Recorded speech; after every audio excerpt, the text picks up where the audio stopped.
On the 19th night out of Whitehorse, something walked beside my sled. It had a lantern for a face, and it was reading my mail. My name is on a tin plate at the post in Dawson. It says I carried the winter mail between Whitehorse and 40 Mile for 9 seasons, and that I was paid by the pound and by the mile, and not by the man. The dogs were paid in fish. I was paid in tobacco and silver and a single Hudson's Bay blanket every Christmas, which was more than most got. I was 31 years old in the winter of 1908. Or 32. I had stopped keeping birthdays the year my brother went through the ice at Lake LaBerge and did not come up. After that, I kept the trail, and the trail kept me, and that was enough arithmetic for one man.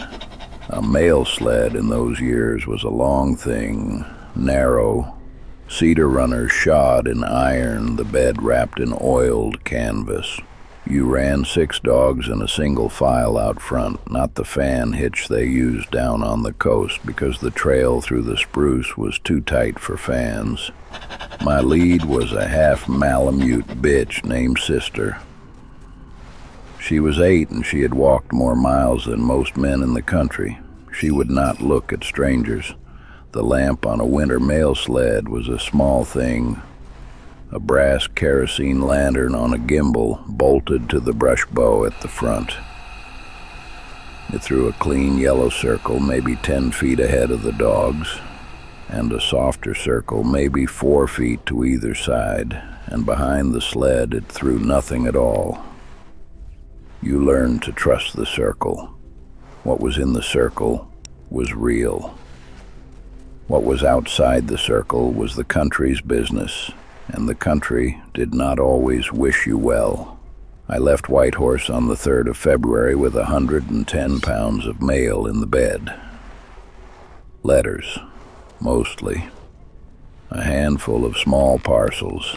1 sealed packet for the mounted police at 40 Mile that I was told not to ask after and did not. The thermometer at the post that morning read 44 below. The wind was out of the north and steady, which was a mercy.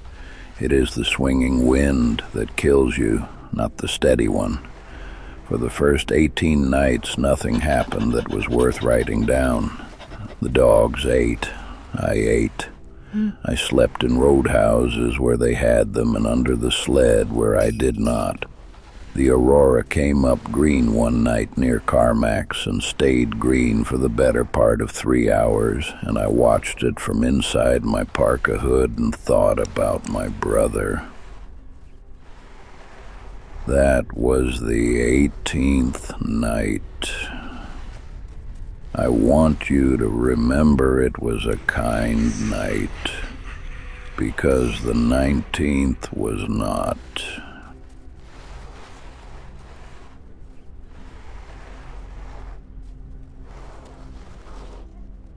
On the 19th night, I was between Pelly Crossing and a roadhouse called McAllister's, which is not on any modern map and was not on most maps even then. It was a low log thing run by a Scotsman who had lost 3 fingers to frost and an eye to a stove door. He kept good tea. He charged too much for it. He never asked your business. That was the bargain. I was perhaps 2 hours short of his door when Sister stopped. She did not bark. She did not growl. She simply set her feet and stopped, and the team piled up gently behind her the way a good team will. I called her name twice. She would not move. I stepped off the runners and walked up the line, putting my mitten on each dog's back as I went, saying their names the way you do. When I got to Sister, I knelt by her head. She was looking out past the lamp circle into the spruce on the left of the trail. Her ears were not back. Her ears were forward, which is worse. A dog with her ears forward has decided the thing is real and is waiting to see what it does next. I looked where she was looking. I saw nothing.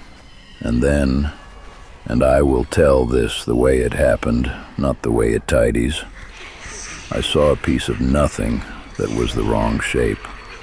A vertical piece, man tall, narrower than a man, standing perhaps 15 feet beyond the soft edge of my lamp between two black spruce, holding very still the way the trees were holding still. Now, a man who runs winter trail learns to discount shapes. The country is full of stumps that look like crouching men and cairns that look like watching ones, and the moon on a knot of birch will make you see a face every time. You learn not to draw your rifle for shapes. So I did not draw. I waited. The shape moved. Not the way a man moves. Not the way an animal moves either. It moved the way a shadow moves when you turn the lamp. All at once, in one piece, without any walking in between. One moment it was between those two spruce. The next moment it was between two different spruce, closer. Still outside my circle. Always outside my circle. I could see it better at the second position. It had a head, if you could call it that. The head was tall and hollow and shaped, God help me, shaped like a kerosene lantern. Narrow at the bottom, swelling at the chimney, capped flat. Two long slits where the glass would be. Light went into those slits. No light came out. I got back on the runners very slowly. I clicked my tongue to Sister. She did not need clicking. She had already decided. The team moved off at a fast trot, not a run, because a running team on bad trail is a broken team by morning. And Sister knew that as well as I did. We went perhaps half a mile. When I looked left, it was walking with us. Outside the circle, matching our pace, its lantern head turned slightly toward the sled, toward the mail bed, toward the canvas. I understood, in the way you understand a thing without arguing with yourself about it, that it was reading.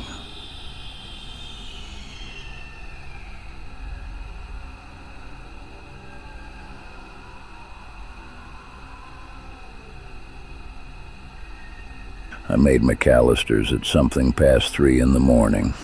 The dogs went straight to the lee wall and laid down without being told. I went inside. The Scotsman looked at my face and poured a tin cup of something without asking. He said only one thing. He said, "Tea." I told him I had not. He said the Scotsman's name was Angus, or he said it was. I do not know if it was. He sat me down by his stove and he put a hand on my wrist, which surprised me, because in night...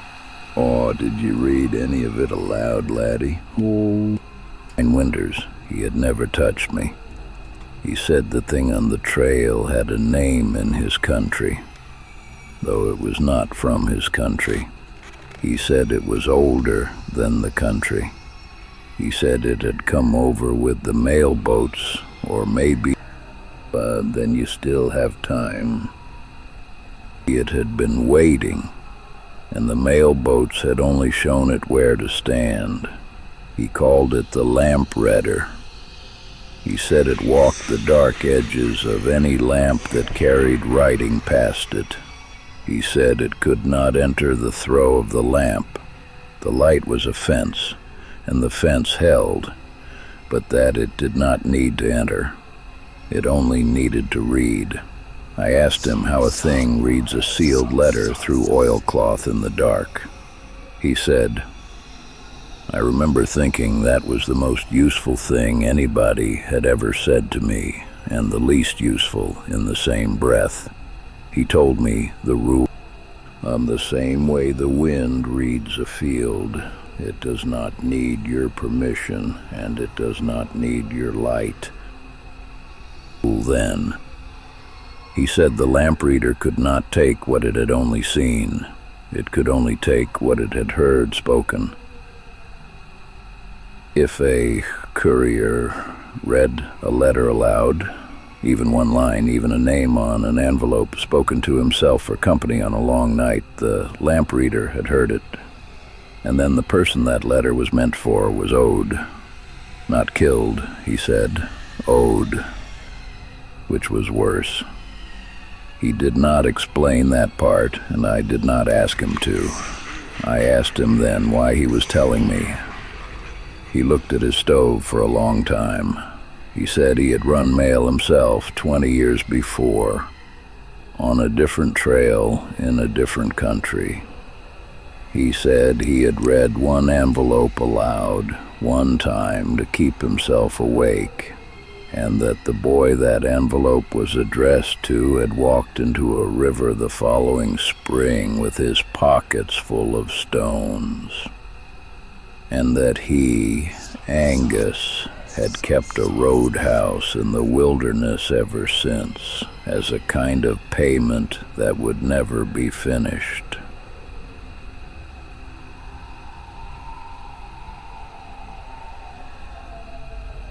So I left McAllister's the next afternoon. I had 80-some miles still to run. The mail does not wait, and the mounted police at 40 Mile do not wait, and the dogs were rested, and the wind had laid down. I went. The Lampreader was there on the second night out from McAllister's. On the left of the trail again, always on the left. I do not know why the left. Sister knew it was there and ran a half-pace faster than she should have, and I did not correct her. I kept my mouth shut for 63 miles. I did not hum. I did not curse the dogs. I did not say my brother's name to the Aurora the way I had taken to doing on long stretches. I did not read the address on the mounted police packet, though I wanted to, because by then I was very tired, and the silence of one's own head is a heavy thing to carry 63 miles. On the last night, 3 hours short of 40 Mile, the lamp guttered. The wick had iced. It happens. You stop, you trim, you relight. I stopped. I knelt at the brush bow with my mittens off and my fingers already going white, and I worked the wick. The lamp came back. The circle came back. But for the 7 or 8 seconds that the lamp was out, the circle was not there, and there was no fence. And the Lampreader had been standing 12 feet away on the left of the trail. When the light came back, it was standing 4 feet away on the right, inside the soft circle.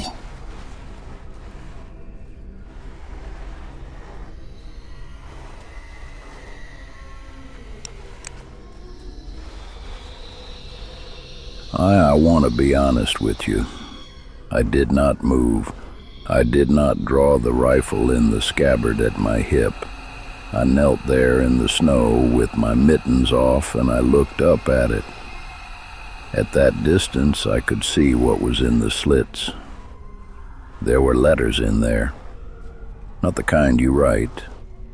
The kind that have already been written by other people, in other hands, in other years. Hundreds of them, folded small, stacked, lit from somewhere I could not see. It bent its lantern head down toward me. Slow, the way a man bends to read a label. And I understood that I was, at that moment, a piece of writing in front of it, and that the only reason it had not yet read me was that I had not yet spoken. The dogs were silent. Sister had laid her head flat in the snow, which is what a good lead does when there is nothing left to lead away from. I closed my mouth. I closed my eyes.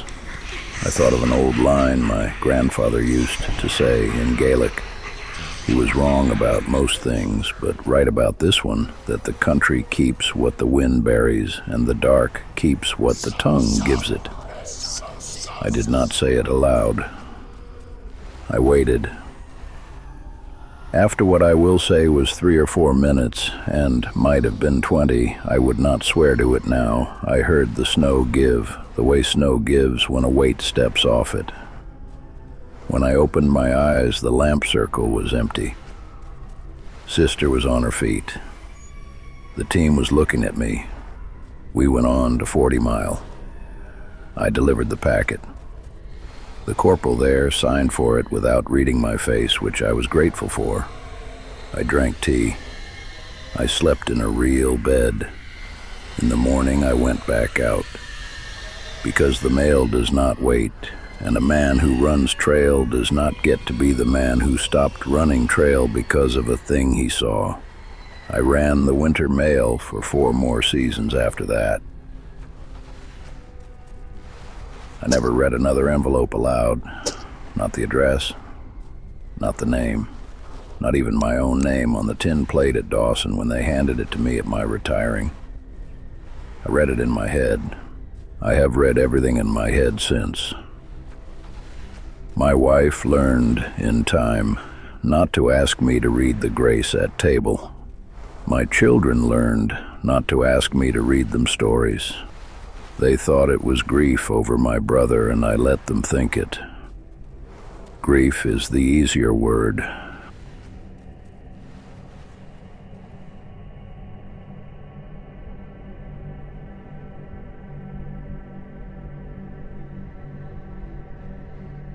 And there's a thing on the Yukon Trail that cannot cross the throw of a lamp and cannot take what it has only seen.